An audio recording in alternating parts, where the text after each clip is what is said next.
umuwi ako ng mas matagal kaysa sa dati. Nagdidilim na ang langit nang dumating ako sa entrance ng aming subdivision at katahimikan gaya ng lagi ang daan patungo sa aming bahay. Ang bahay na iyon ay kaari-aring isinangla sa akin nga aking mamagulang bago pa man ang kasal. Hindi ito isang malaking seremonya o mapagmayabang na okasyon, tahimik lang itong ibinigay bilang tiyak na pundasyon sa aking buhay. Sinabi ng aking ina, kung may sariling bahay ka, hindi ka maaaring paupuin ng kahit sino. Ngunit ng gabing iyon, kahit mula pa sa labas ng bakuran, may naramdaman na akong kakaiba. Puno nga sasakyan ang daanan, maririnig ang maboses at tawanan mula sa loob ng bakuran, bukas na bukas ang pinto. Hindi pa ako nakakahakbang ng buo sa loob nang marinig ko ang isang masakit at malinaw na tinig ng babae. Nandun ka pa ba? Halika na rito at maglutong pagkain para sa lahat. Nagugutom na ang mga tao dito. Tumingin ako. Si inay ni Aldrin Cruz, ang ina ng aking kasintahan, ang nakatayo sa gitna ng sala. Sa paligid niya ay ang kamag-anak mula sa kanilang pamilya. May nakaupo, may nakatayo, may nakatanggal ng sapatos na parabang matagal na nilang tinitirhan ang bahay na ito. Wala ni isang nagtatanong kung sino ako, wala ni isang nagulat nang makita nila ako, at sa sandaling iyon, naunawaan ko ang isang bagay ng malinaw na malinaw. Hindi nila ako tinitingnan bilang may-aring bahay. Tinitingnan nila ako bilang isang taong may obligasyon. Tumayo ako ng tahimik sa pintuan. Hindi ako pumasok sa kusina. Hindi ako sumagot sa sigaw. Pag-isip-isip ko lang ang marahil kailangan ko munang hayaang lumayo pa ang mga bagay-bagay upang makita kong buo ang lahat. Kung tatanungin mo kung saan nagsimula ang lahat ng ito ng mali, sasabihin ko, sa susi, hindi sa bahay, hindi sa kasal na pinaplano pa lang, kundi sa sandaling naniniwala akong ibigay ang aking susi sa taong aking pagkakasalan ay isang natural na bagay. Minsan, nakatayo si Aldrin Cruz sa harap ko, iniabot ang kanyang kamay ng pabaya at natural. Ibigay mo sa akin ng kopya ng susi. Kung may mangyari, maari akong tumakbo rito at tingnan. Maasahan mo naman ako. Mahinahon ang kanyang tinig, matamis ang kanyang tingin. Hindi na ako nag-isip ng malalim. Sa totoo lang, nakaramdam pa ako nginit sa puso. Para sa akin noon, ang bahay ay kami na maga man o huli. Ibinigay ko ang susi ng walang pag-alangan. Hindi ko alam na sa sandaling iyon, mabilis na nabura ang hangganan. Walang nagtanong kung pinahintulutan ko ang iba na pumasok. Walang nagtanong kung kumusta ang aking pakiramdam. Ang bahay na iyon ay regalo ng aking mga magulang bago ang kasal. Hindi para ipakita ang yaman, kundi dahil sinabi nga aking ina ng dalisay. Kung may sariling lugar ka, hindi ka maaring yurakan ng kahit sino. Naunawaan ko ang salitang iyon ng higit sa lahat ng gabing iyon.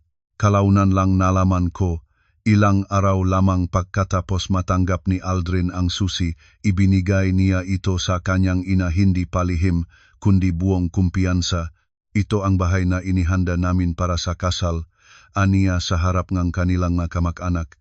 Hindi bahay ng asawa ko, hindi regalo ng mamagulang ng asawa ko, kundi bahay na inihanda namin na para bang siya ang may-ari. Isang pangungusap lamang, ngunit sapat iyon upang mabago ang lahat.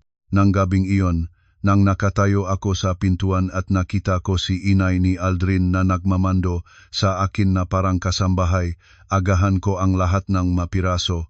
Hindi iyon nakataon, hindi iyon kabetulan. Dumating silang lahat ng may layunin. Pumasok ako sa bahay. Ang aking unang naramdaman ay hindi galit kundi lamig. Ang sala ay malawak, mataas ang kisame, maliwanag ang ilaw. Ngunit pakiramdam ko ay nakatayo ako sa lugar ng isang estranyo. Mga tingin ang dumaloy sa akin, walang pagbati, walang tanong. May isa pang tumingin sa akin mula ulo hanggang paa na parabang sinusukat ang isang bagay na nakalaga sa sulok. Naupo si inay ni Aldrin sa gitnang silid. Hawa ang sandalan ng upuan, tuwid ang tayok, matibay ang tinik. Malaking bahay ito. Pagkatapos ng kasal, maganda itong puntahan ng makamag-anak. Hindi ito pakiusap, ito ay isang pahayag.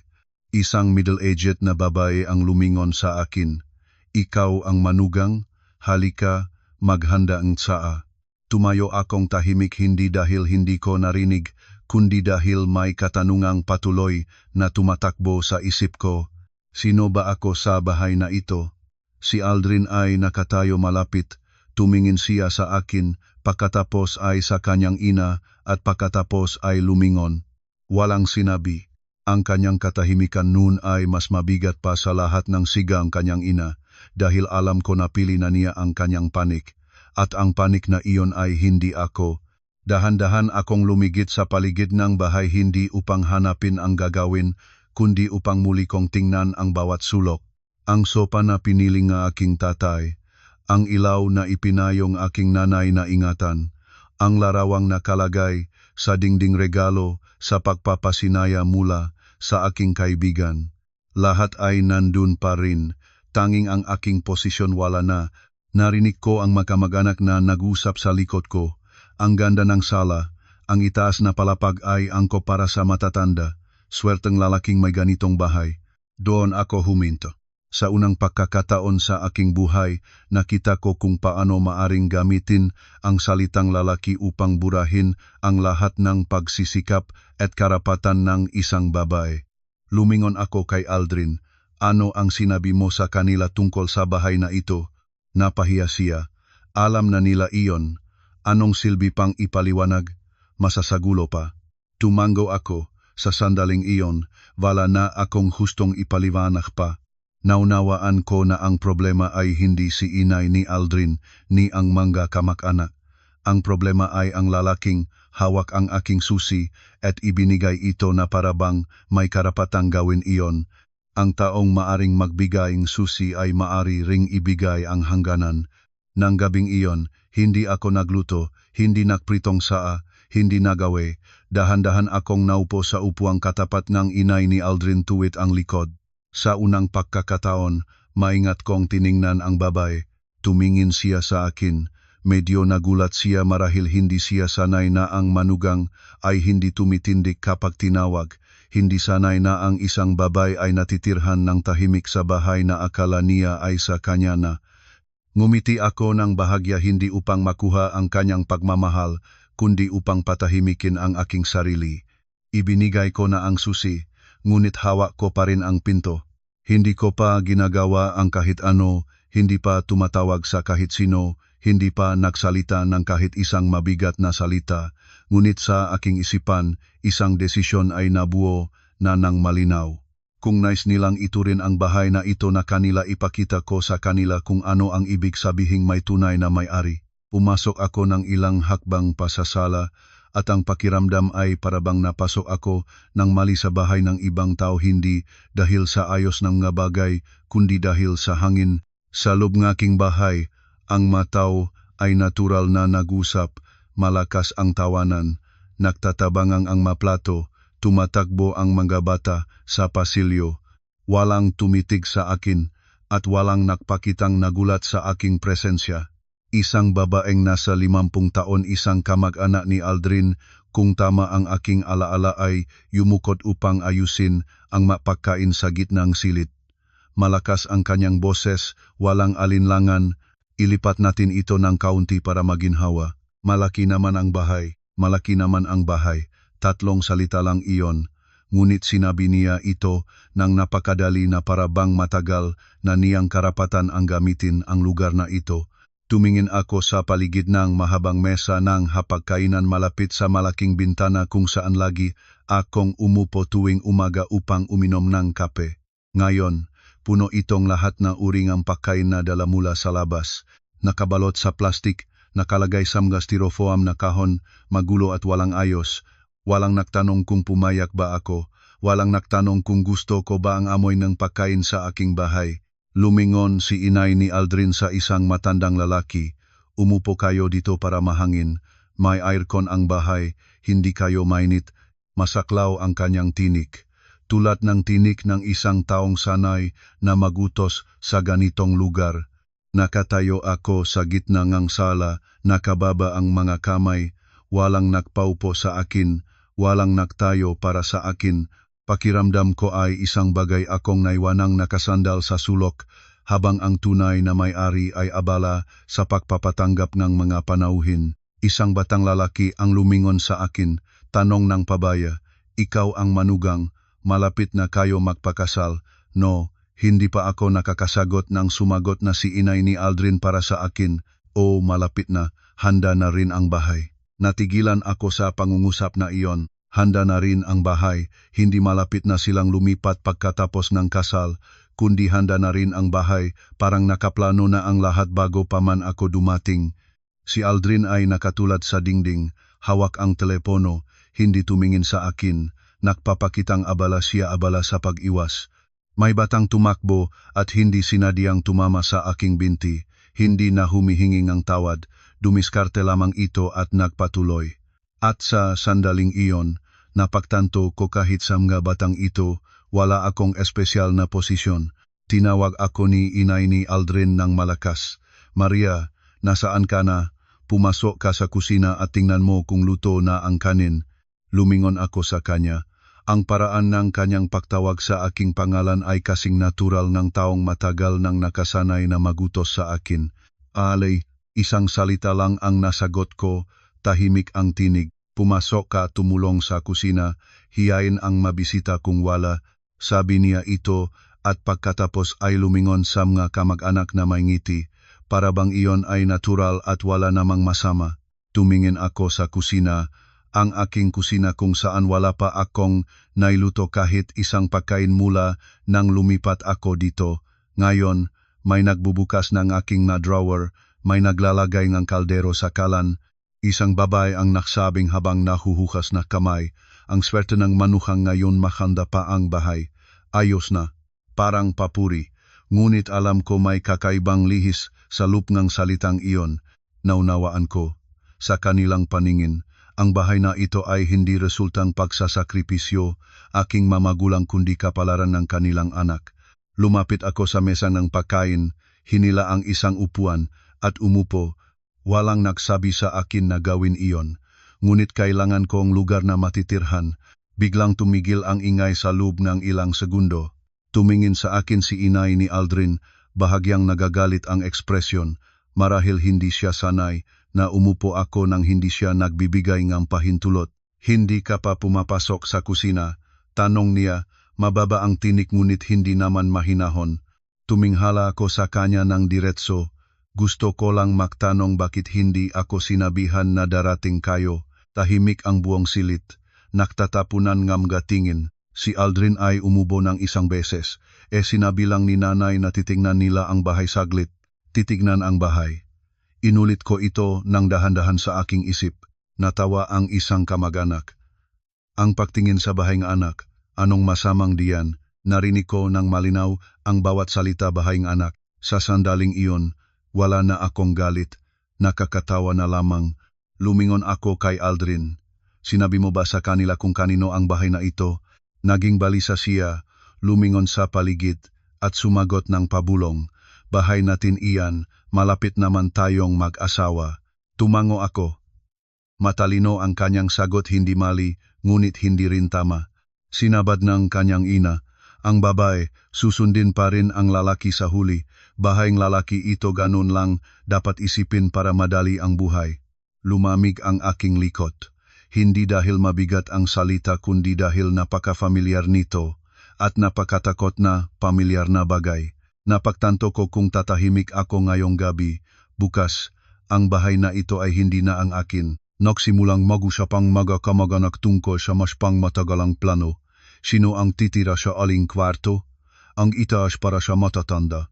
Ang kwarto malapit sa hagdan para sa mga bata. Walang nagtanong ng aking opinyon ngunit lahat ng desisyon ay ginawa ng malinaw at determinado. Lumingon ako muli sa paligid, sa bawat dingding, sa bawat sulok.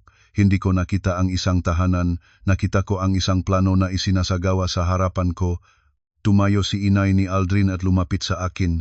Mababa ang kanyang tinig ngunit matalim ang bawat salita. Bakit nakatayo ka pa rin diyan?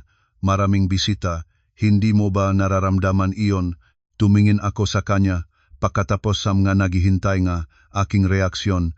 Sa isip ko noon, hindi na ang tanong kung ano ang gagawin ko kundi kung ano ang hindi ko dapat gawin. Dahan-dahan akong tumayo, hindi mangutuman na. Manguna po akong magbihis. Manguna po akong magbihis.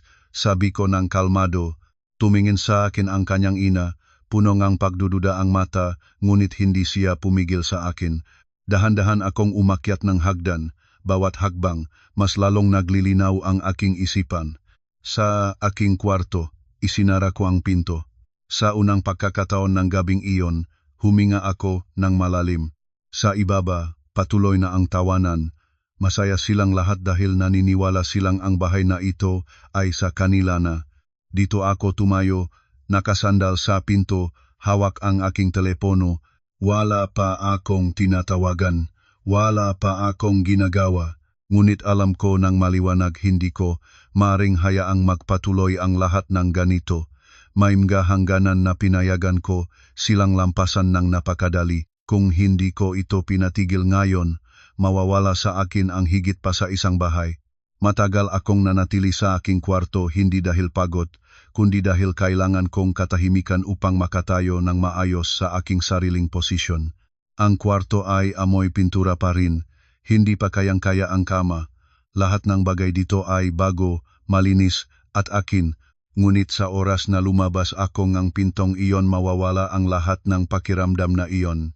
Maririnig ko ang tinig ng inay ni Aldrin sa ibaba, malinaw na malinaw, kahit hindi ko sinisikap na marinig.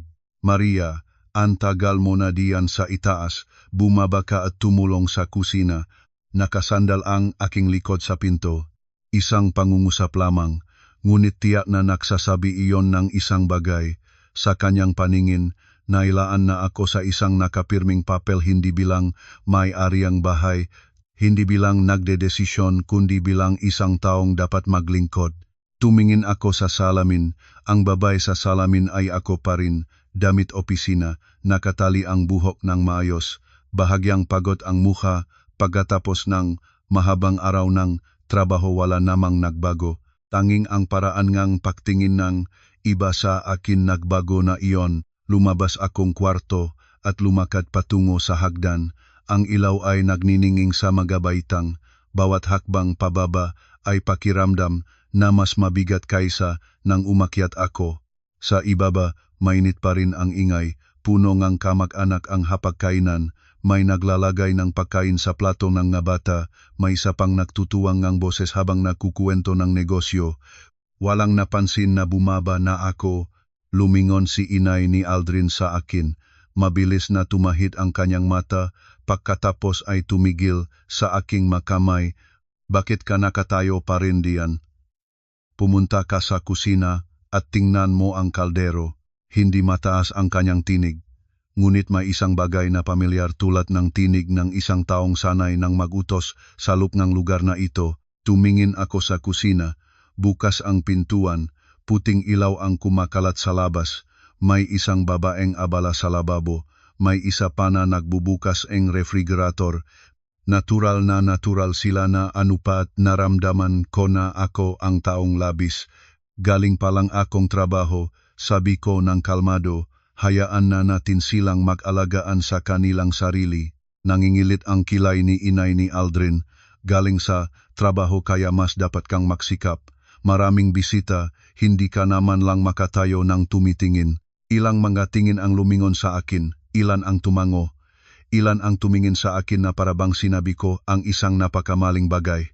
Isang mas matandang kamag-anak ang nagsalita.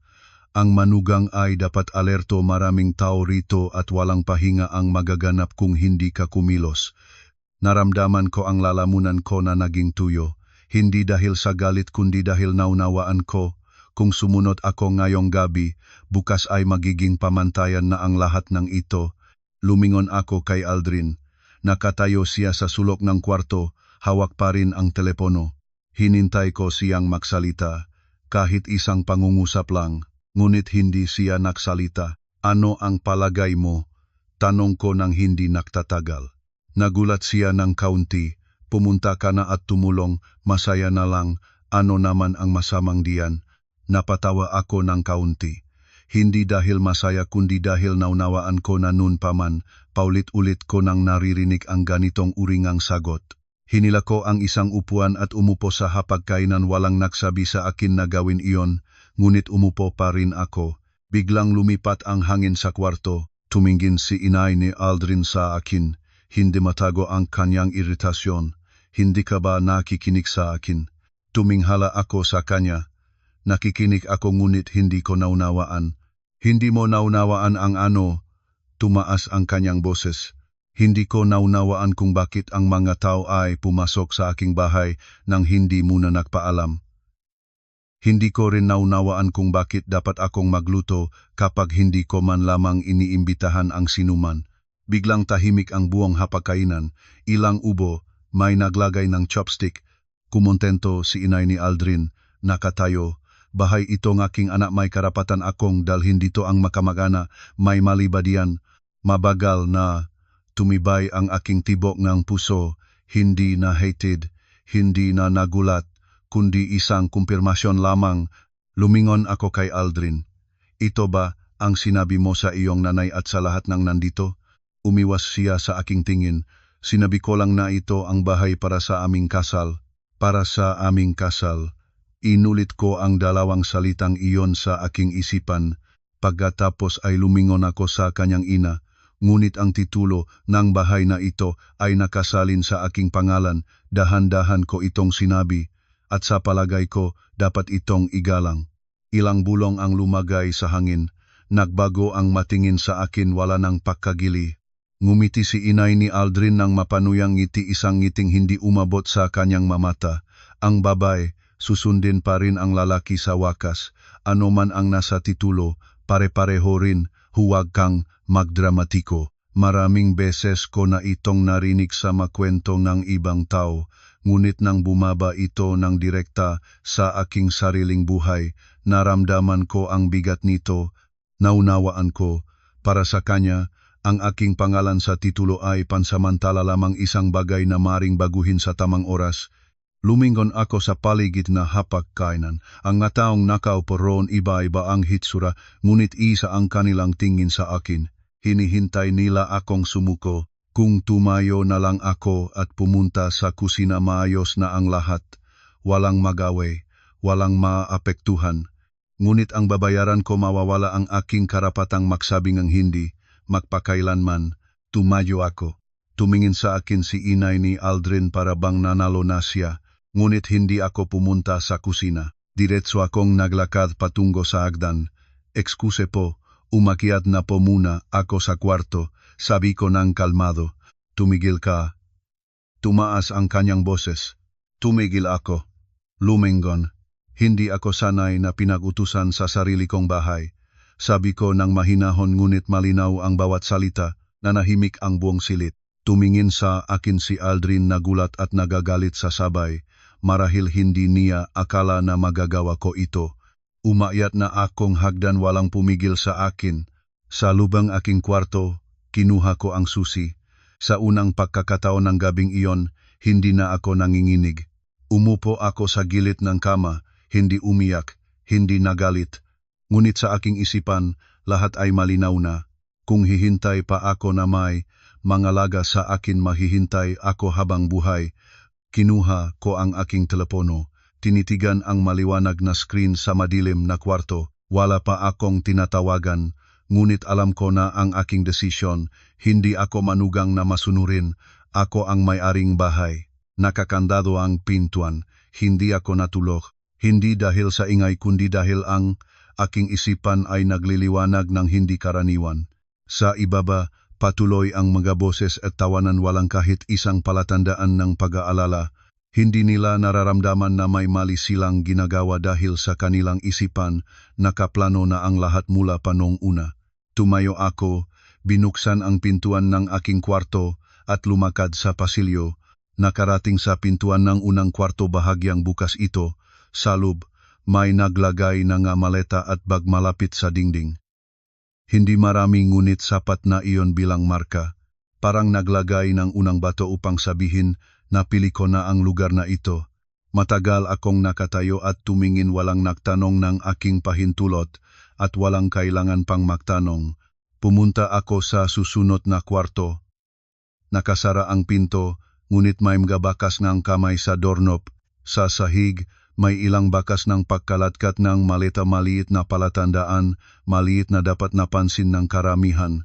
ngunit hindi ako karamihan. Alam ko nang mabuti ang bahay na ito bago pa sila dumating at naunawaan ko na ang mahangganan ay unti-unting tinutulak pa atras. Bumaba akong hagdan. Hindi na malakas ang tawanan tulad kanina, parang tapos na ang pagkain.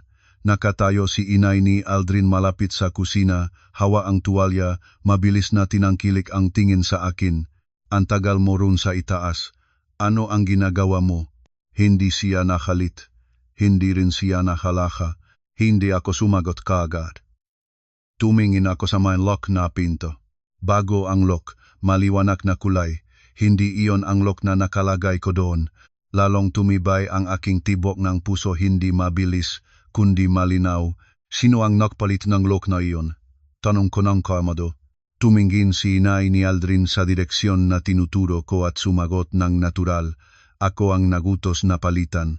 Malaking bahay, maraming papalabas pasok kung mawala ang gamit. Sino ang responsable? Nilamon ng lamig ang aking katawan dahil nagsalita siya na para bang may kabuwang karapatang magdesisyon.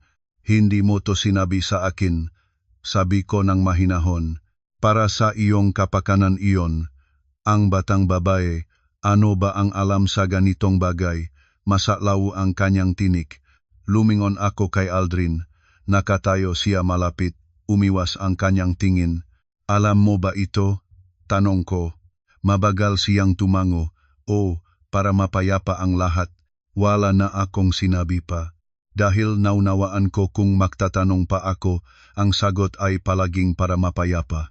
May kamag-anak na lumabas mula sa sala habang naglalakad ay nagsabing, ang kwarto sa itaas ay mahangin angkop para sa matandang Tito Carlos. Doon siya dapa, tumingin ako sa lalaking iyon, pagkatapos sa hagdan. Walang nagtanong ng aking opinyon, ngunit lahat ay nagdesisyon ng malinaw. Ngumiting ang bahagya si inay ni Aldrin. Ang kwartong iyon para kay Kuya Carlos, maginhawa para sa matatanda ang katabing ang hagdan. Naging mahigpit ang aking dibdib. Hindi dahil sa galit, kundi dahil napagtanto ko lahat nga ito ay binalak na bago pa man ako dumating ngayong gabi. Lumapit ako sa hapagkainan. Halos walang laman na ang maplato, nakapatong ng pahiwatig ang mga tinidor. Isang kumpletong hapunan na parabang sa kanila ang bahay na ito. Pagkatapos ng kasal, maayos na, magiging masaya ang bahay, sabi ng isa. Sumagot si inay ni Aldrin, maraming tao iyon ang kapalaran. Malaking bahay ay hindi dapat iwan ng walang laman. Tumingin ako sa kanya. Ano po ang ibig sabihin niyon? Bahagyang naging alerto ang kanyang tingin. Pagkatapos ngang kasal, hayaan mo akong pangalagaan ang bahay. Ang batang babae ay hindi sanay sa ganitong responsibilidad. Nahulog ang pangungusap na iyon ng magaan. Napakagaan na kung malakas ang aking reaksyon. Ang masasabing lahat ay nag-overreact ako. Ngunit alam ko hindi ito biro. Ito ay isang panukala at ito rin ay isang pahayag. Sa palagay ko, hindi na kailangang baguhin ang titulong bahay na ito, sabi ko ng kalmado. Ngumiti si inay ni Aldrin, isang ngiti na hindi umabot sa kanyang mamata. Huwag mag-alala, pag-asawa na, pare-pareho rin ang may-ari, huwag maging palaway. Iyon na naman, pare-pareho rin ang may-ari. Naunawaan ko, sa kanilang pag-isip, ang aking pangalan sa titulo ay pansamantala, isang bagay na maring ayusin sa tamang pagkakataon. Lumingon ako kay Aldrin. Ano ang inisip mo? Huminga siya ng malalim. Huwag kang mag-stress. Nag-aalala lang si nanay. Nag-aalala. Parang isang mahinang depensa. Tumingin ako sa paligid, nagsisimula nang mag-ayos ng magagamit ang mga kamag-anak. Naglalagay ng maleta sa dingding. Nagtatanong ng electric outlet. Maliit ngunit malinaw ang bawat galaw, palatandaan ng pananatili. Noon ko naunawaan ng lubos. Kung hindi ako huminto ngayon, bukas ay matutulog na sila. Pagkatapos ay maglilipat ng magagamit at bago pa matapos ang isang linggo, ako na ang magiging estranyo sa sarili kong bahay. Nanatiling tahimik at nagmamasid. Tumingin sa akin si inay ni Aldrin, marahil akala niya ay sumuko na ako. Lumingon siya sa mga kamag-anak, mas maganang boses. Magayos na kayo para makapagpahinga na. Bukas ay magplaplano tayo pa. Bukas. Malinaw na tumanggap ang dalawang salitang iyon sa aking isipan. Lumingon ako at umakyat no hagdan. Ngayon, walang tumawag sa akin pabalik. Marahil akala nila ay pagod na ako at hindi na makikipaglaban. Sa kwarto, isinara ko ang pinto, umupo sa upuan malapit sa bintana at tumingin sa labas. Madilim na ang gabi. Kinuha ko ang aking telepono. Ilang segundo na tumigil ang aking mga daliri sa screen, hindi dahil nag-aatubili, kundi dahil sa pinipili ko ang tamang sandali. Malinaw ko sa isip ko ang lahat nangyari bagong lock na piling kwarto. Inalis ang aking papel. Kung hihintay pa ako, mawawala na sa akin ang karapatang magdesisyon. Ibinaba ko ang telepono sa mesa, wala pa akong tinawagan. Ang gunitang aking plano ay malinaw na. Akala nila ay inuukupa nila ang bahay. Ngunit nakalimutan nila ang isang bagay, ang bahay na ito ay may-ari. Nakaharap ako sa pintuan ng aking kwarto, nakasandal ang likod ko roon. Sa labas ng bahay, may mga tao pa rin, hindi mga bisita, kundi mga taong kumikilos na parang may-ari. Ang pinaka-nakakapagod na bagay sa akin ngayon hindi si inay ni Aldrin, ni ang makamag-anak, kundi ang katahimikan ni Aldrin. Ang katahimikang iyon ay hindi maingay, hindi malupit, makinis, pantay, at matagal na parang isang desisyong maingat na pinag-isipan. Tumayo ako, binuksan ang pintuan, lumabas sa pasilyo. Mula sa taas ng hagdan, nakita ko si Aldrin sa sala na kausap ng isang kamag-anak. Ngumingiti siya, ang pamilyar na ngiti niya. Ngunit ngayong gabi, kakaiba itong pakiramdam.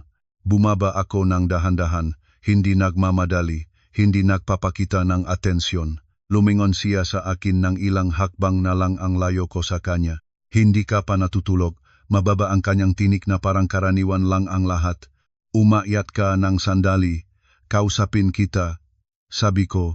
Nagalinlangan siya ng isang segundo, pagkatapos ay tumango. Umakyat kami ngang hagdan ng sabay. Ilang mata ang tumingin sa amin, tumingin din si inay ni Aldrin, ngunit hindi siya tumawag. Sa kwarto, isinara ko ang pinto, hindi kinandado. Nakatayo kaming harapan, sapat na ang layo para hindi na kailangan pang sumigaw. Sinabi mo ba sa iyong nanay kung kanino ang bahay na ito? Direkta kong tanong. Huminga siya ng malalim. Huwag mo akong pilitin na sabihin iyon sa harap ng mga kamag-anak. Ibig sabihin, sinabi mo. Sagot ko, hindi mo ito itinanggi, yumuko ka lang at nagsabi ngang mabilis. Sinabi mo itong bahay para sa aming kasal. Naintindihan nila iyon sa sarili nilang paraan. Ganon naman talaga ang pag-intindi ng lahat doon. Ang pag-intindi nila at hindi ka kasama roon. Nagmataas siya. Huwag kang mapapraning. Napatawa ako, hindi dahil masaya kundi dahil napagtanto ko na matagal ko na itong naririnig mula sa maraming di inaasahang lugar. Nakita mo ang bagong lock? Tanong ko muli. Nakita, at wala akong problema diyan, para sa kapayapaan lang iyon. Tumango ako. Nakita mo bang piniling ang iyong nanay ang makwarto? Malaking bahay naman. Bawat sagot niya ay napakagaan. Gaanong gaan na kung magsisi ako, ang masasama ay ako. Nakita mong tinawag nila ako sa kusina na parabang kasambahay? Tanong ko. Nanahimik siya. Ang katahimikang iyon ngayon ay hindi na pag-iwas. Ito ay isang pagkilala. May plano ka bang sabihin ang kahit ano? Tanong ko, pantay pa rin ang tinik. Tumingin siya sa akin, may bahagyang pagkalito, may bahagyang iritasyon. Ano ang gusto mong gawin ko?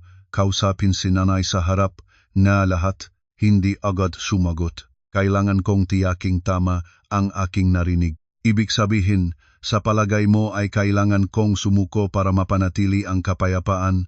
Tanong ko. Hindi siya sumagot ng tama, ngunit hindi rin siya sumagot ng mali. At sa sandaling iyon, naunawaan ko ng lubos. Sa bawat sitwasyon, pipiliin niya ang kanyang sariling kapayapaan, hindi ang katarungan para sa akin. Matagal ko siyang tiningnan, hindi upang hanapin ang sagot, kundi upang matandaan.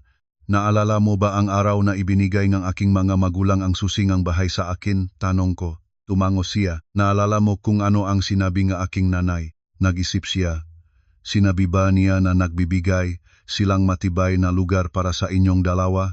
Umiling ako. Sinabing aking nanay, ingatan mo ito ang iyong pundasyon. Nanahimik siya. ngunit hawak mo ang susing iyon, sabi ko, at ibinigay mo ito. Nalunok siya, napakabigat ng sinabi mo, kasinbigat ang pagpayag mong magpalitang loka ang iba sa aking bahay, magplano ng kwarto, magutos sa akin. Tanong ko, hindi siya sumagot. Ang kanyang katahimikan ngayon ay hindi na walang kabuluhan, ito ay isang malinaw na pagpili. Huminga ako ng malalim hindi upang pigilan ang sarili, kundi upang tapusin ang usapan. Sa palagay mo, kung tatahimik ako ngayong gabi, ano ang mangyayari? Tanong ko. Nag-isip siya. Pagkatapos kumain, alis sila at tapos na ang usapan. Umiling ako, hindi, bukas ay babalik sila. Pagkatapos ay matutulog sila dito at isang araw, sasabihin mo sa akin sige na, ilipat na lang natin ang titulo sa pangalan ni nanay para maginhawa. Nagbago ang kanyang tingin, marahil napagtanto niya na hindi ako nagbibiro. Bakit ka ganyan ka-stressed? Wala namang nawala sa bahay. Sabi niya, nagsisimula ng Mayrita. Nalaman ko kung gaano kalamig ang pangungusap na iyon. Dahil nagsalita siya na parabang ang bahay ko ay hindi ang aking pinakahuli na linyang depensa. Para sa iyo, baka wala pa, sabi ko, ngunit para sa akin, nilabag na nila ito. Lumingon siya, nag-iisip kang masyadong malalim. Tumango ako, marahil nga. Hindi ko na siya pinilit na umintindi. Dahil naunawaan ko ang taong ayaw maunawaan ay walang pakikinabang kahit ilang paliwanag pa ang ibigay. Bumaba ka na, sabi ko, kailangan kong katahimikan. Nagulat siya, pinaalis mo ba ako? Hindi kita pinaalis. Sagot ko, ngunit hindi na ako nais na makipag-usap pa. Tumayo siya ng ilang segundo, pagkatapos ay lumingon at naglakad patungo sa pinto. Isinara ang pinto pagkatapos niya hindi malakas, ngunit tiyak, nakatayo akong mag-isa sa kwarto, hindi umiyak, hindi nanginginig, ngunit may isang bagay sa aking puso na bumaksak ng mahinahon hindi maingay, ngunit panghabang buhay. Napagtanto ko ang lalaking gustong pakasal ko ay hindi tumayo sa aking panig. Mula pa nang piliin niya ang katahimikan. Umupo ako sa gilid ng kama, tinitigan ang telepono sa mesa. Ngayon, wala na akong pag-aatubili. Dahil kung hindi ko itatanggol ang aking sarili, walang ibang gagawa niyon para sa akin. Dahan-dahan, natapos na ang usapan sa aking isip. Sa ibaba, nagsisimula ng humupa ang mga boses.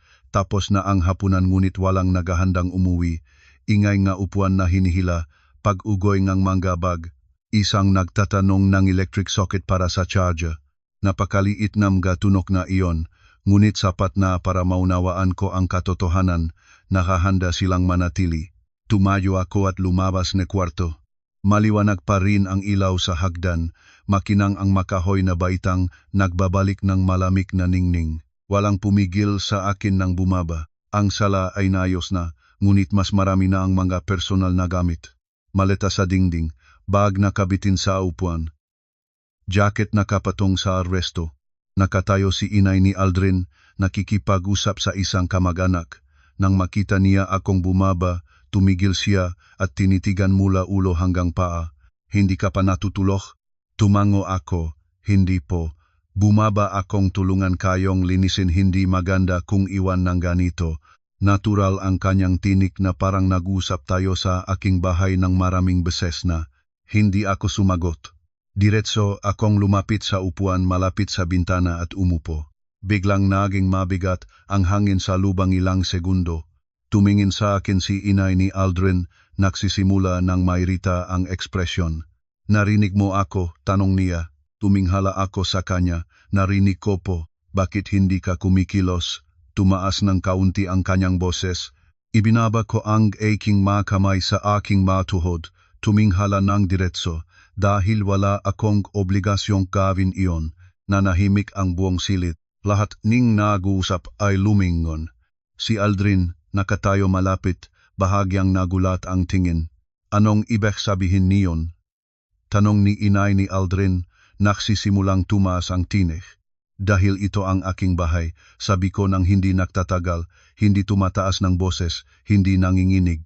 Narinig ng lahat ang pangungusap na iyon ng malinaw. Walang nahanda para sa ganon. Isang kamag-anak ay bumalong ng ngisi. Ang babaeng malapit ng makasal, kakatwa ang pagsasalita. Lumingon ako sa taong iyon, hindi pa ako kasal. At kahit kasal man ako, ang bahay na ito ay hindi sa pamilyang lalaki. Wala nang natawa. Lumakat si inay ni Aldrin palapit sa akin. Nakatayo siya nang napakalapit, mababa ang tinik, matalas ang bawat salita. Huwag kang gumawa ngang malaking usapin, nakakahiya sa ibang tao.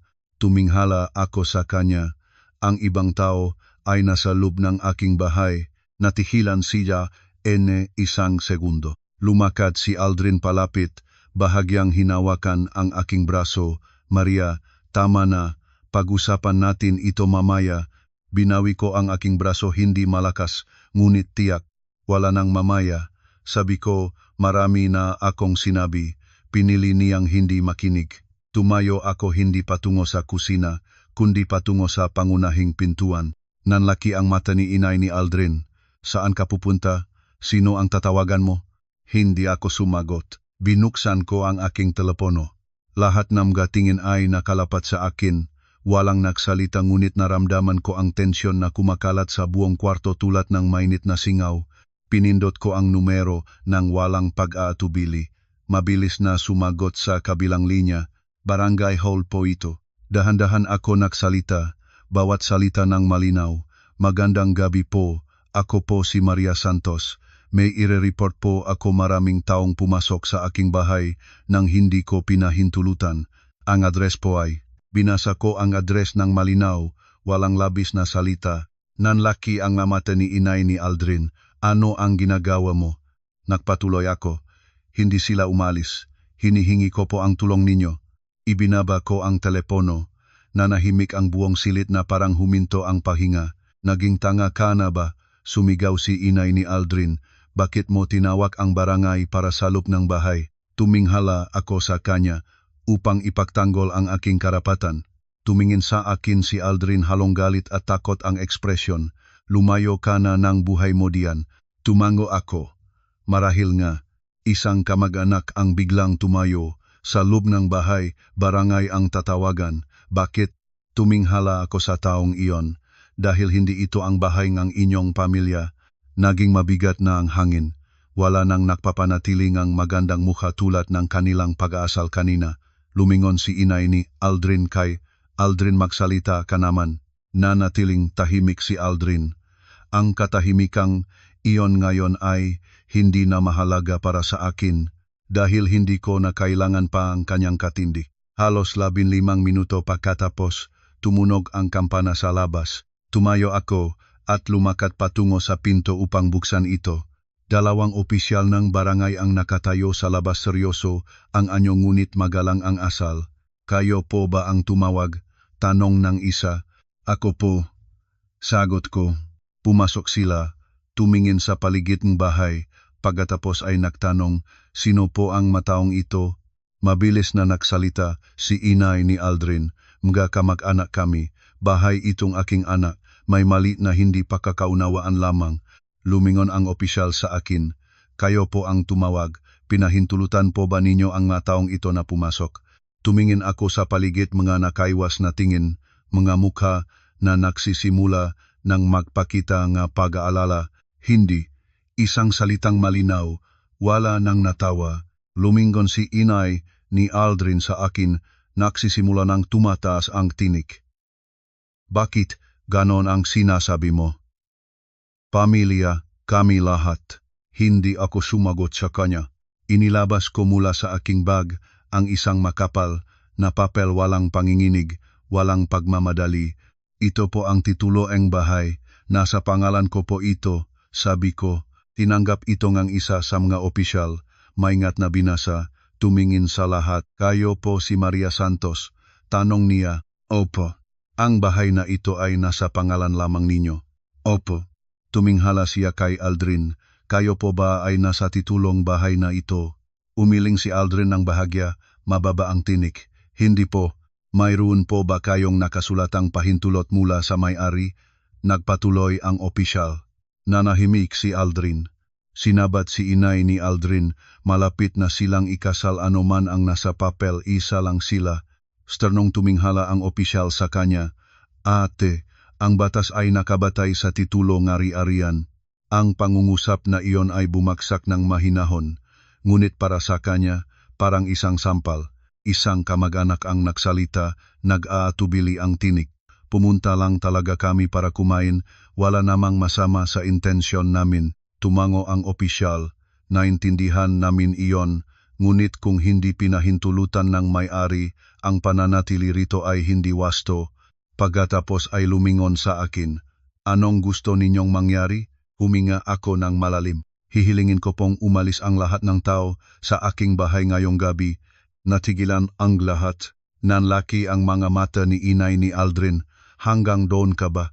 Tuminghala ako sa kanya, walang galit, walang put. Ginagawa ko lamang ang tama. Tumango ang opisyal. Hinihiling namin sa lahat na ipek ang kanilang nga gamit at umalis sa bahay. Ilang bulong ang lumabas. May tumayo na, may isa pang nakatulad pa na parang hindi makapaniwala sa nangyayari. Pamiya kayo at ganito ang pagtrato. Sabing isang kamag-anak. Sumagot ako ng mahinahon. Ang pamilya ay hindi pumapasok sa bahay ng walang pahintulot. Ang mga opisyal ng barangay ay nanatiling tahimik, hindi nagmamadali sa sinuman. Ngunit ang presensya nila ay sapat na upang maunawaan na lahat na hindi na ito mapapahaba. Si Aldrin ay nakatayo ng walang salita sa sulok ng kwarto. Tuminghala siya sa akin halong gulat at pagkabigo. Marahil hindi niya inakala na dadalhin ko ito ng ganito kalayo, ngunit para sa akin hindi ito malayo. Ito ay pagbabalik sa tamang lugar. Nagsimula nang magpaksi inay ni Aldrin, mabilis ang galaw. Wala nang dating kumpiyansa, hindi siya tumingin sa akin. Isang kamag-anak ang humakot na maleta, nakmumungmong habang lumalabas. Wala nang nag-usap tungkol sa pagpaplano, wala nang nagtanong tungkol sa bukas. Nang malapit na silang lahat sa pintuan, lumingon si inay ni Aldrin. Matagal niya akong tiningnan, ang kanyang ekspresyon ngayon ay hindi na galit, kundi pagtataka. Tandaan mo ang gabing ito, sabi niya. Tumangho ako. Opo, tatandaan ko po. Isinara ang pinto pagkatapos nilang lahat ng mahinahon. Lumingon ang opisyal ng barangay sa akin. Tingnan ninyo ang lock. Kung kailangan ninyo ng karagdagang tulong, sabihin lang. Salamat po, sabi ko. Umalis sila. Nanahimik ang bahay. Nakatayo ako sa gitna ng sala at tumingin sa paligid. Ang bakas ng gabing iyon ay nandoon pa rin, ngunit iba na ang hangin. Wala ng paghahari, wala ng pag-akala, isang katotohanang malinaw na muling naibalik. Ang bahay na ito ay ibinalik sa tamang may-ari. Lumingon ako at dahan-dahan umakyat ng hagdan. Bawat hakbang ngayon ay mas magaan. Nang gabing iyon, sa unang pagkakataon mula nang lumipat ako sa bahay na ito, naramdaman ko na talagang ito ay aking tahanan. Isinara ang pinto. Ang bahay ay nahulog sa isang malalim na katahimikan. Hindi ito ang maginhawang katahimikan, kundi ang uri ng katahimikang bumabalik pagkatapos ng malakas na bagyo na iniiwan ang mga basag na piraso na nakalutang pa rin sa hangin. Nakatayo akong walang galaw sa sala, hindi nagmamadaling umakyat. Sa sahig, ilang bakas ng tubig, isang sinalas na naiwang malapit sa sopa. Sa mesa, ilang mangkok na hindi pa naayos. Lahat ng ito ay mabakas ng mataong minsan ay akala nilang sa kanila ang lugar na ito. Si Aldrin ay nandun pa rin. Mula nang umalis ang maopisyal ng barangay, wala pa siyang sinasabi. Tumingin siya sa paligid ng bahay, malamig ang mata, na parang hindi pa niya matanggap ang nangyari. Kailangan ba talagang gayon? Sa wakas ay nagsalita siya. Hindi galit ang kanyang tinik ni hindi siya nagrereklamo. Ito ay tinik ng isang taong nawalaan ng isang bagay ngunit hindi pa alam kung ano ang tawag doon. Tuminghala ako sa kanya ng kalmado. Kung hindi ko ginawa iyon, bukas hindi na ako makakatayo ng maayos sa bahay na ito. Huminga siya ng malalim. Sana ay sinabi mo sa akin muna. Tumango ako. Marami na akong sinabi. Pinili mong hindi makinig. Nanahimik siya muli. Lumapit ako sa pangunahing pintuan, yumuko at kinuha ang sinalas na naiwanan. Tiningnan ito ng ilang segundo. Pagkatapos ay inilagay ito sa labas. Bumalik ako at kinandado ang pinto. Hindi para pigilan ang sinuman kundi para kumpirmahin ang isang bagay. Wala nang may karapatang pumasok dito nang walang pahintulot. Tinitigan ni Aldrin ang ginagawa ko, bahagyang nag-alinlangan ang tingin. Ano ang plano mo para sa atin? Tanong niya. Tumigil ako, hindi agad lumingon. Ano ang sa palagay mo? Tanong ko pabalik. Matagal siyang nanahimik bago sumagot. Hindi ko inakala na magiging ganito ang lahat. Lumingon ako sa kanya. Para sa akin, naging ganito na ito nang ibigay mo ang susi sa iyong nanay. Nanlunok siya. Bakit palagi mong binabanggit ang susing iyon? Dahil iyon ang pinakamahalaga. Sabi ko, hindi ang susi mismo kundi ang paraan ng pagbibigay mo nito. Yumuko siya. Hindi ko alam kung nagsisisi siya o pagod na lamang siya. Hindi ko na rin tinanong. Sa palagay ko, hindi sadyang aking nanay ang lahat ng iyon. Sabi niya, tulad ng isang nakasanayang tugon. Ngumiti ako ng bahagya. Sadya man o hindi sinanay mo hindi na iyon mahalaga. Mahalaga ay pinayagan mo siyang gawin iyon. Iba na ang hangin sa pagitan namin ngayon hindi na 2 taong malapit ng magpakasal. Kami ngayon ay 2 taong nakatayo sa magkabilang panig. Naglakad ako patungo sa hagdan, dahan-dahan ang bawat hagbang. Umakyat na ako, sabi ko, magayos ka na sarili mo, hindi kita pinaalis. Nagulat siya, pinaalis mo ba ako? Hindi, sagot ko, ngunit hindi ka na rin narito bilang may-ari ng bahay. Nakatulad siya, gusto mo bang lumabas ako? Hindi ito tanong kundi pahayag. Tumango ako, kahit ngayong gabi lang. Matagal niya akong tiningnan marahil hinihintay na malambot ang aking puso, ngunit hindi nangyari iyon. Sa wakas, luminghon siya at naglakad patungo sa pinto. Ilang segundo siyang nakatayo sa labas bago nagtanong, magbabago ba ang isip mo?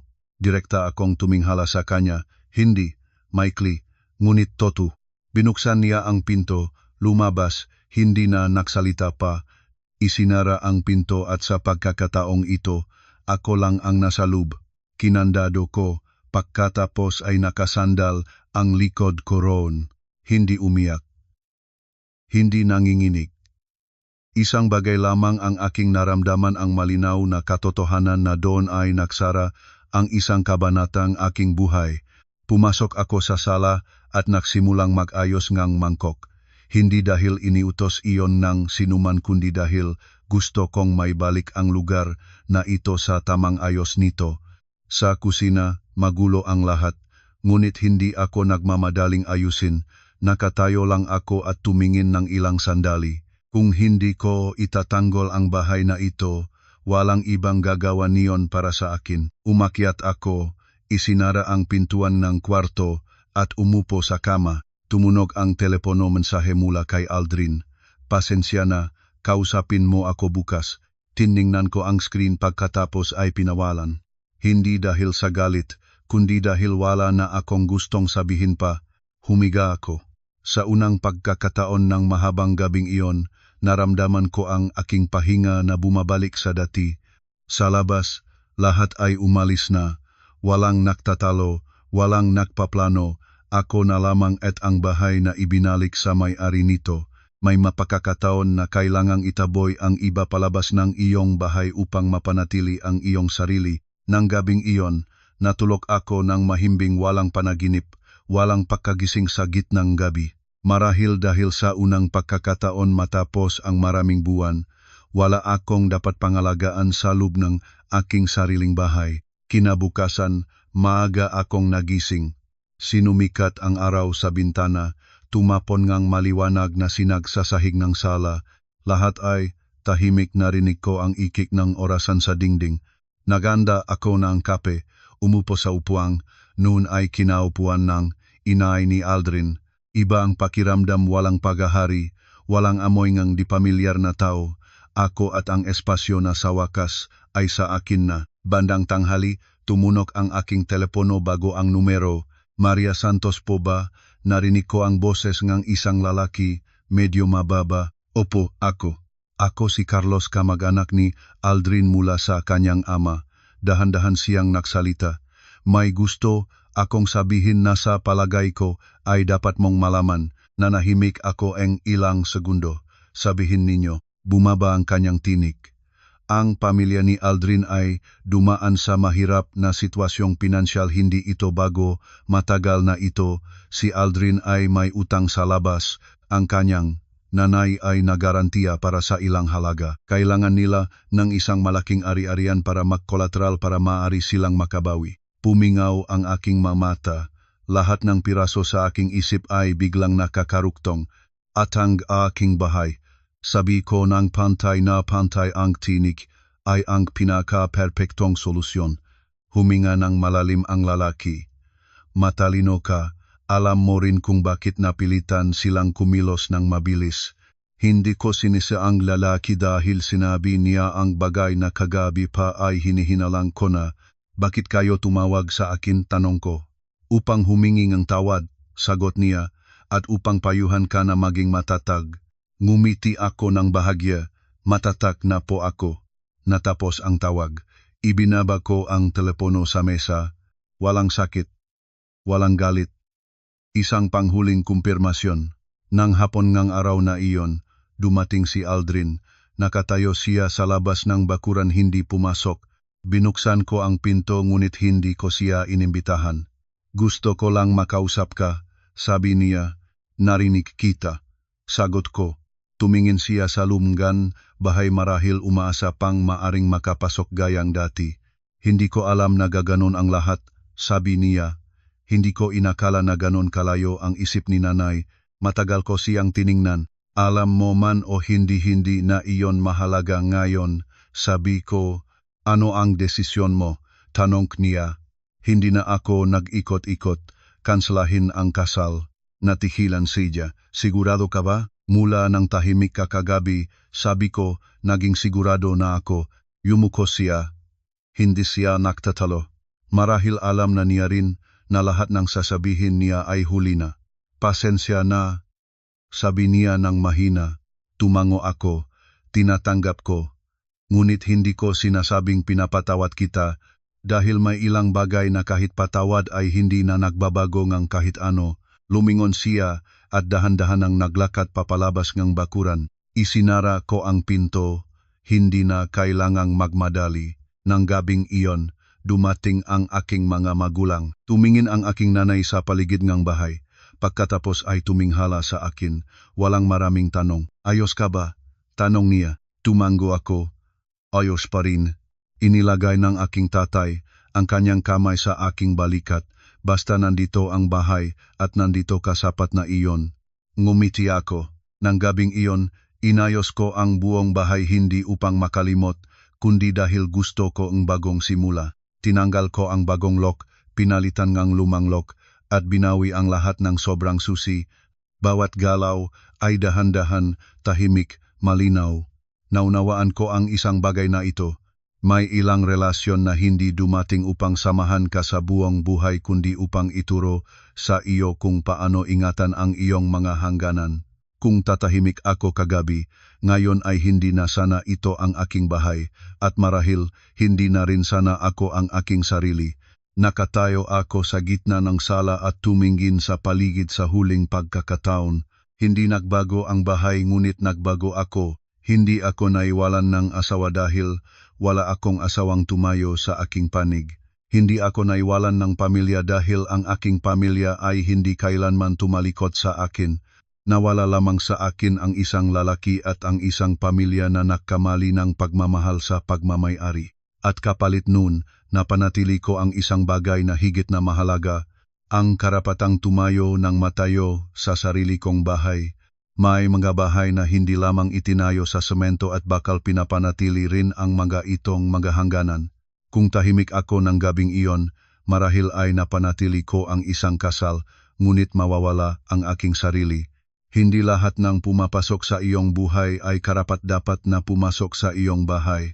At hindi lahat nege pagsumite ay nagtataglay, nege panggalang sakripisyo. Minsan, ang pagtayo ng tuwid at pagsasabingang hindi iyon ang tanging paraan upang mapanatili ang nga bagay na pinahirapan mong itayo. Kung naririnig mo ang kwentong ito ngayon at nahanap mo ang iyong sarili sa loob nito, tandaan, ang kapayapaan ay hindi nagmumula sa pagpapasaya engge lahat.